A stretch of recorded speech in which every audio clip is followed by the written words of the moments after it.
ವಾಟದ ಹೊಸಳ್ಳಿ ಕೆರೆಯ ನೀರು ಗೌರಿಬಿದನೂರು ನಗರಕ್ಕೆ ಹರಿಸುವ ವಿಚಾರಕ್ಕೆ ಸಂಬಂಧಿಸಿ ಕರೆದಿದ್ದ ಸಭೆಯಲ್ಲಿ ಮಾತನಾಡಿದ ಜಿಲ್ಲಾಧಿಕಾರಿ ಪಿಎನ್ ರವೀಂದ್ರ, ಕೋಲಾರ ಮತ್ತು ಚಿಕ್ಕಬಳ್ಳಾಪುರ ಯಾವುದೇ ಶಾಶ್ವತ ನೀರಾವರಿ ಸೌಲಭ್ಯಗಳಿಲ್ಲ. ಎಚ್ಎನ್ ವ್ಯಾಲಿ ಹಾಗೂ ಕೆಸಿ ವ್ಯಾಲಿಗಳ ಮೂಲಕ ಸಂಸ್ಕರಿತ ನೀರು ಕೆರೆಗಳಿಗೆ ತುಂಬಿಸಲಾಗುತ್ತಿದೆ. ಗೌರಿಬಿದನೂರು ನಗರ ದಿನೇ ದಿನೇ ಬೆಳೆಯುತ್ತಿದ್ದು 60,000 ಜನಸಂಖ್ಯೆ ಇದೆ. ನಿತ್ಯ ನಗರಕ್ಕೆ 10ರಿಂದ 15,000 ಜನ ಬಂದು ಹೋಗುತ್ತಾರೆ. ಈಗಾಗಲೇ ನಗರ ನೀರಿನ ಅಭಾವ ಎದುರಿಸುತ್ತಿದೆ. ಭವಿಷ್ಯವನ್ನು ದೃಷ್ಟಿಯಲ್ಲಿರಿಸಿಕೊಂಡು ವಾಟದ ಹೊಸಳ್ಳಿಯ ಕೆರೆಯ ನೀರನ್ನು ನಗರಕ್ಕೆ ಹರಿಸಲು ಸರ್ಕಾರ ಕ್ರಮ ಕೈಗೊಳ್ಳುತ್ತಿದೆ. ವಾಟದ ಹೊಸಳ್ಳಿ ಹಾಗೂ ನಗರ ಭಾಗಕ್ಕೆ ಎಷ್ಟು ಪ್ರಮಾಣದ ನೀರು ಬೇಕಿದೆ ಎಂಬುದರ ಸಾಧಕ ಬಾಧಕಗಳನ್ನು ಪರಿಶೀಲಿಸಿ ಸರ್ಕಾರ ಕ್ರಮ ಕೈಗೊಳ್ಳಲಿದೆ ಎಂದರು. ಇವತ್ತು ಗೌರಿಬಿದನೂರಿನ ಜನಸಂಖ್ಯೆ ತಾವು ಹೇಳಿದ ಹಾಗೇನೆ ಸುಮಾರು 60,000 ಜನಸಂಖ್ಯೆಯನ್ನು ಈಗ ಆಲ್ರೆಡಿ ಹೊಂದಿದೆ. ಫ್ಲೋಟಿಂಗ್ ಪಾಪ್ಯುಲೇಷನ್ ಅಂದ್ರೆ ನಗರ ಬೆಳೀತಾ ಇರೋದ್ರಿಂದ ಸುತ್ತಮುತ್ತಲ ಹಳ್ಳಿಗಳಿಂದಲೂ ಕೂಡ ಶಾಲಾ ಕಾಲೇಜಿನ ವಿದ್ಯಾರ್ಥಿಗಳಿರ್ಬೋದು, ವ್ಯಾಪಾರಸ್ಥರಿರ್ಬೋದು, ರೈತರಿರ್ಬೋದು, ಹೀಗೆ ಪ್ರತಿನಿತ್ಯನೂ ಕೂಡ ಗೌರಿಬಿದನೂರು ನಗರಕ್ಕೆ ಬಂದೋಗೋದೆಲ್ಲದನ್ನು ಕೂಡ ಲೆಕ್ಕ ಹಾಕೊಂಡ್ರೆ ಸುಮಾರು ಒಂದು 75ರಿಂದ 80,000 ಜನರು ಇಲ್ಲಿ ಬಂದು ಹೋಗ್ತಕ್ಕಂಥದ್ದು ಒಟ್ಟಾರೆಯಾಗಿ ಇರ್ತಕ್ಕಂಥದ್ದು.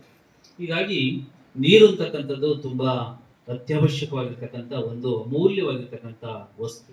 ಅದು ಹಳ್ಳಿ ಇರಲಿ, ನಗರ ಇರಲಿ, ಪ್ರತಿಯೊಬ್ಬರಿಗೂ ಕೂಡ ಬೇಕು. ನಾವು ನೀರು ಇಲ್ಲದನ್ನ ಕಲ್ಪಿಸಿಕೊಂಡ್ರೇನೆ ನಮ್ಮ ಜೀವನ ಎಷ್ಟು ದುಸ್ತರ ಅಂತಕ್ಕಂಥದ್ದು ಗೊತ್ತಾಗುತ್ತೆ. ಬೆಳಿಗ್ಗೆ ನಮ್ಮ ಶೌಚಕ್ಕೆ ನೀರು ಬೇಕು, ಆಹಾರವನ್ನು ತಯಾರು ಮಾಡ್ಲಿಕ್ಕೆ ನೀರು ಬೇಕು, ಕುಡಿಲಿಕ್ಕೆ ನೀರು ಬೇಕು ಅಲ್ವಾ? ಈ ರೀತಿ ನೋಡ್ಕೊಂಡ್ರೆ ಬೆಳಿಗ್ಗೆಯಿಂದ ಸಂಜೆವರೆಗೂ ಕೂಡ ಯಾವ ಒಂದು ವಸ್ತು ನಮಗೆ ಇಲ್ಲ ಅಂದ್ರೂ ಕೂಡ ನೀರು ನಮಗೆ ಸಿಗ್ತಕ್ಕಂಥದ್ದು ತುಂಬಾ ಮುಖ್ಯ. ರಾಜ್ಯ ರೈತ ಸಂಘದ ತಾಲೂಕು ಅಧ್ಯಕ್ಷ ಮಾಳಪ್ಪ ಮಾತನಾಡಿ, 120 ವರ್ಷಗಳಿಂದ ರೈತರಿಗೆ ಯಾವುದೇ ಸುಂಕ ವಸೂಲಿ ಮಾಡದೆ ಕೆರೆಯಿಂದ ನೀರು ಒದಗಿಸಲಾಗುತ್ತಿದೆ.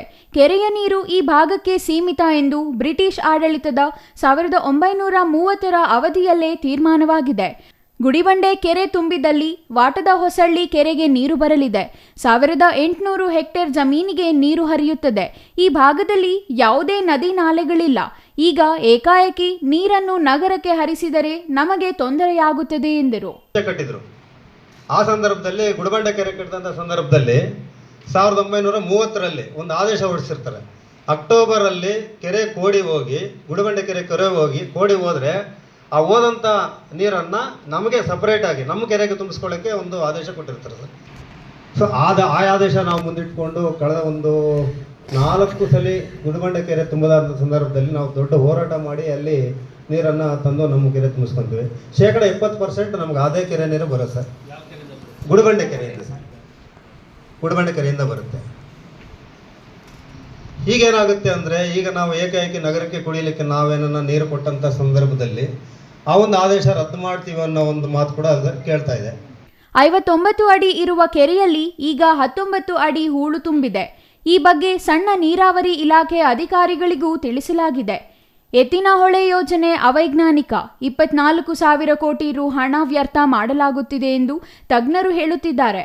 ಆದರೆ ಎತ್ತಿನಹೊಳೆ ನೀರನ್ನು ಕೆರೆಗೆ ಹರಿಸಿ ಬಳಿಕ ನಗರಕ್ಕೆ ತೆಗೆದುಕೊಂಡು ಹೋಗಲಾಗುವುದೆಂದು ಶಾಸಕರು ಹೇಳುತ್ತಿದ್ದಾರೆ. ಅದರ ಬದಲಿಗೆ ನಗರದಲ್ಲಿರುವ ಕೆರೆಗಳನ್ನು ಅಭಿವೃದ್ಧಿ ಮಾಡಿ ಅದೇ ನೀರನ್ನು ನಗರಕ್ಕೆ ಬಳಸಿಕೊಳ್ಳಿ ಎಂದರು.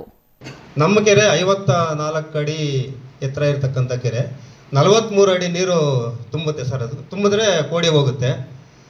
ಅದರಲ್ಲಿ ಮಾನ್ಯ ಇರಿಗೇಷನ್ ಸಣ್ಣ ಇಲಾಖೆಯವರು ಒಂದು ಇದು ಕೊಟ್ಟಿದ್ದಾರೆ ಸರ್ ನಮಗೊಂದು. ಅದರಲ್ಲಿ ಕೂಡ ಒಂದು ಏನು ಈಗ ಇವ್ರು 382 MCFT ನೀರು ಅದರಲ್ಲಿ ಬಿಟ್ಟು ನಾವು ತಗೊಂಡು ಹೋಗ್ತೀವಿ ಅಂತ ಹೇಳ್ಬಿಟ್ಟು ಮನೆ ಶಾಸಕರು ಹೇಳಿರೋದು. ಅದರ ಕೆಪಾಸಿಟಿ, ಅದರ ಸಾಮರ್ಥ್ಯ ಕಮ್ಮಿ ಇದೆ, ಆ ಸಾಮರ್ಥ್ಯ ಕಳ್ಕೊಂಡಿದೆ ಅಂತ ಹೇಳ್ಬಿಟ್ಟು ಮಾನ್ಯ ಸಣ್ಣ ನೀರಾವರಿ ಇಲಾಖೆಯವರು ನಮಗೊಂದು ಆದೇಶವನ್ನು ಕೊಟ್ಟಿದ್ದಾರೆ ಸರ್. ಅದು ಕೂಡ ಅದರಲ್ಲಿ ತಮ್ಮ ಇದರಲ್ಲಿ ಕೊಟ್ಟಿದೆ ಸರ್. ಮಧು ಮಾತನಾಡಿ, ನಗರದಲ್ಲಿರುವಷ್ಟೇ ಜನಸಂಖ್ಯೆ ವಾಟದ ಹೊಸಳ್ಳಿ ಭಾಗದಲ್ಲಿದೆ. ಇಲ್ಲಿನ ನೀರನ್ನು ನಗರಕ್ಕೆ ತೆಗೆದುಕೊಂಡು ಹೋದರೆ ಇಲ್ಲಿನ ಜನಕ್ಕೆ ತೊಂದರೆಯಾಗುತ್ತದೆ. 24 ಕಿಲೋಮೀಟರ್ ದೂರದಿಂದ ನೀರು ತೆಗೆದುಕೊಂಡು ಹೋಗುವ ಬದಲಿಗೆ ನಗರ ವ್ಯಾಪ್ತಿಯ ಕಲ್ಲೂಡಿ, ಗೊಟಕನಾಪುರ ಮತ್ತು ಮರಳೂರು ಕೆರೆಗಳನ್ನು ಅಭಿವೃದ್ಧಿಪಡಿಸಿ ನೀರಿನ ಶೇಖರಣಾ ಸಾಮರ್ಥ್ಯ ಹೆಚ್ಚಿಸಲಿ. ರೈತರ ಹೊಟ್ಟೆ ಹೊಡೆಯುವ ಕೆಲಸವನ್ನು ಸರ್ಕಾರ ಮಾಡಬಾರದು. ಎತ್ತಿನಹೊಳೆ ನೀರು ಇನ್ನೂ ಸಕಲೇಶಪುರಕ್ಕೆ ಬಂದಿಲ್ಲ. ಚಿಕ್ಕಬಳ್ಳಾಪುರದವರಿಗೆ ಬರುತ್ತದೆ ಎಂಬ ನಂಬಿಕೆ ಇಲ್ಲ. ಒಮ್ಮೆ ಪೈಪ್ಲೈನ್ ಅಳವಡಿಸಿದರೆ ಅದನ್ನು ತಡೆಯಲು ಆಗುವುದಿಲ್ಲ. ಆದ್ದರಿಂದ ಎತ್ತಿನಹೊಳೆಗೆ ಡಿಪಿಆರ್ ತಯಾರಿಸಲು ಇದ್ದ ಉತ್ಸಾಹವನ್ನು ಕೆರೆ ನೀರಿನ ವಿಚಾರದಲ್ಲಿ ಏಕೆ ತೋರಲಿಲ್ಲ ಎಂದು ಪ್ರಶ್ನಿಸಿದರು. ಹರ್ಷವರ್ಧನ್ ರೆಡ್ಡಿ ಮಾತನಾಡಿ, ನಗರ ಭಾಗಕ್ಕೆ ಯಾವ ರೀತಿ ನೀರನ್ನು ಒದಗಿಸಬೇಕು ಎಂದು ಡಿಪಿಆರ್ ಮಾಡುವ ಮೊದಲು ಯೋಚಿಸಬೇಕಿತ್ತು. ವಾಟದ ಹೊಸಳ್ಳಿ ಭಾಗದಲ್ಲಿ ಎತ್ತಿನಹೊಳೆಯ ಪೈಪ್ಲೈನ್ ಹಾಕುವ ಕಾಮಗಾರಿ ಮುಗಿದಿದೆ. ಆದರೆ ಈವರೆಗೂ ಯಾವುದೇ ಉಪಯೋಗವಾಗಿಲ್ಲ. ನಗರ ಭಾಗದ ಕೆರೆಗಳು ಒತ್ತುವರಿಯಾಗಿವೆ, ಅಭಿವೃದ್ಧಿ ಹೆಸರಲ್ಲಿ ಮಾಯವಾಗಿವೆ. ವಾಟದ ಹೊಸಳ್ಳಿ ಕೆರೆ ಹೂಳು ತುಂಬಿಕೊಂಡಿದೆ. ಶಾಸಕರು ಕೇವಲ ಪೈಪ್ಲೈನ್ ಅಳವಡಿಸಲಾಗುವುದೆಂದು ಹೇಳುತ್ತಿದ್ದಾರೆ. ಎತ್ತಿನಹೊಳೆ ಅವೈಜ್ಞಾನಿಕ ಯೋಜನೆಯಾಗಿದೆ. ಈಗ ಹಳೆ ಡಿಪಿಆರ್ ತೆಗೆದು ಹೊಸ ಡಿಪಿಆರ್ ಮಾಡುತ್ತಿದ್ದಾರೆ. ನಮಗೆ ಪರ್ಯಾಯ ವ್ಯವಸ್ಥೆ ಮಾಡಿದ ಬಳಿಕ ನಗರಕ್ಕೆ ನೀರನ್ನು ಹರಿಸಬೇಕು ಎಂದರು. ನಗರಸಭೆ ಸದಸ್ಯ ಚಂದ್ರಮೋಹನ್ ಮಾತನಾಡಿ, ನಗರದ 31 ವಾರ್ಡ್ಗಳ ಪೈಕಿ ಬಹುತೇಕ ವಾರ್ಡ್ಗಳು ನೀರಿಲ್ಲದೆ ಪರದಾಡುವ ಪರಿಸ್ಥಿತಿ ಇದೆ. ಮಾನವೀಯತೆ ಬಿಟ್ಟು ಸ್ಥಳೀಯರಿಗೆ ಅನ್ಯಾಯ ಮಾಡಿ ನಗರಕ್ಕೆ ನೀರು ತರುವುದಿಲ್ಲ. ಆದ್ದರಿಂದ ವಾಟದ ಹೊಸಳ್ಳಿ ಭಾಗದ ಜನ ಸಹಕರಿಸಬೇಕೆಂದು ಮನವಿ ಮಾಡಿದರು. ಪರಿಸರವಾದಿ ಚೌಡಪ್ಪ ಮಾತನಾಡಿ, ಅವಿಭಜಿತ ಕೋಲಾರ, ಚಿಕ್ಕಬಳ್ಳಾಪುರ ಜಿಲ್ಲೆಗಳ ಕೆರೆಗಳನ್ನು ಅಭಿವೃದ್ಧಿ ನೆಪದಲ್ಲಿ ನಾಶಪಡಿಸಲಾಗಿದೆ. ಕೇವಲ ತಂತ್ರಜ್ಞಾನದ ಅಂಕಿಅಂಶಗಳ ಮೇಲೆ ಎತ್ತಿನಹೊಳೆ ಯೋಜನೆಯನ್ನು ಅವೈಜ್ಞಾನಿಕವಾಗಿ ಜಾರಿಗೊಳಿಸಲಾಗುತ್ತಿದೆ. ವಾಸ್ತವತೆ ಬಗ್ಗೆ ತಲೆಕೆಡಿಸಿಕೊಳ್ಳುತ್ತಿಲ್ಲ. ಈ ಭಾಗದ ಜನರ ಹೋರಾಟಗಳು ಹಾಗೂ ಮನವಿಗಳಿಗೆ ಕಿವಿ ಕೊಡುತ್ತಿಲ್ಲ. ತಮಗೆ ಬೇಕಾದ ಯೋಜನೆಗಳನ್ನು ಜಾರಿಗೊಳಿಸಿ ಕೈ ತೊಳೆದುಕೊಳ್ಳುತ್ತಿದೆ ಎಂದು ಬೇಸರ ವ್ಯಕ್ತಪಡಿಸಿದರು. ಜಿಲ್ಲಾಧಿಕಾರಿ ರವೀಂದ್ರ ಮಾತನಾಡಿ, ನಗರಗಳು ಬೆಳೆಯುತ್ತಿವೆ. ವಾಟದ ಹೊಸಳ್ಳಿ ಭಾಗದ ಜನತೆಗೆ ತೊಂದರೆಯಾಗದಂತೆ ನಗರಕ್ಕೆ ನೀರನ್ನು ತರಬೇಕು. ನಗರದ ಜನತೆ ಮತ್ತು ರೈತರಿಗೆ ಅನ್ಯಾಯವಾಗದಂತೆ ನೀರು ಹಂಚಿಕೆ ಮಾಡಲು ಪ್ರಯತ್ನ ಮಾಡಲಾಗುವುದು. ನೀರು ಎತ್ತುವಳಿ ಮಾಡುವ ಸಂದರ್ಭದಲ್ಲಿ ಮೀಟರ್ ಅಳವಡಿಸಲಾಗುವುದು. ಹೆಚ್ಚು ನೀರು ಎತ್ತುವಳಿ ಮಾಡದಂತೆ ಸಮರ್ಪಕ ಕ್ರಮ ಮಾಡಲಾಗುವುದು. ನೀರಿನ ವಿಚಾರದಲ್ಲಿ ಯಾರಿಗೂ ಅನ್ಯಾಯವಾಗದಂತೆ ಸಮಸ್ಯೆ ಬಗೆಹರಿಸಬೇಕಿದೆ. ಈ ನಿಟ್ಟಿನಲ್ಲಿ ಸಂಬಂಧಿತ ಜನಪ್ರತಿನಿಧಿಗಳು ಹಾಗೂ ಚುನಾಯಿತ ಪ್ರತಿನಿಧಿಗಳ ಗಮನಕ್ಕೆ ತಂದು ಮುಂದಿನ ಕ್ರಮ ಜರುಗಿಸಲಾಗುವುದೆಂದರು. ಇವತ್ತು ಸೋಮವಾರ ಮಾರ್ನಿಂಗ್ಗೆ ನಾವು ಇದನ್ನ ಬೆಳಿಗ್ಗೆ 11 ಗಂಟೆಗೆನೆ ನಾವು ಈ ಸಭೆಯನ್ನ ತಮ್ಮೊಂದಿಗೆ ನಡೆಸಬೇಕು ಅಂತ ಹೇಳಿ ತಹಶೀಲ್ದಾರ್ ಅವರಿಗೆ ಸೂಚನೆಯನ್ನು ಕೊಟ್ಟಿದ್ದೆ. ಆ ಪ್ರಕಾರ ತಾವೆಲ್ಲರೂ ಕೂಡ ಬಂದಿದ್ದೀರಾ. ಅತ್ಯಮೂಲ್ಯವಾಗಿರ್ತಕ್ಕಂಥ ಸಲಹೆಗಳನ್ನ ಖಂಡಿತವಾಗಿ ನೀಡಿದ್ದೀರಾ.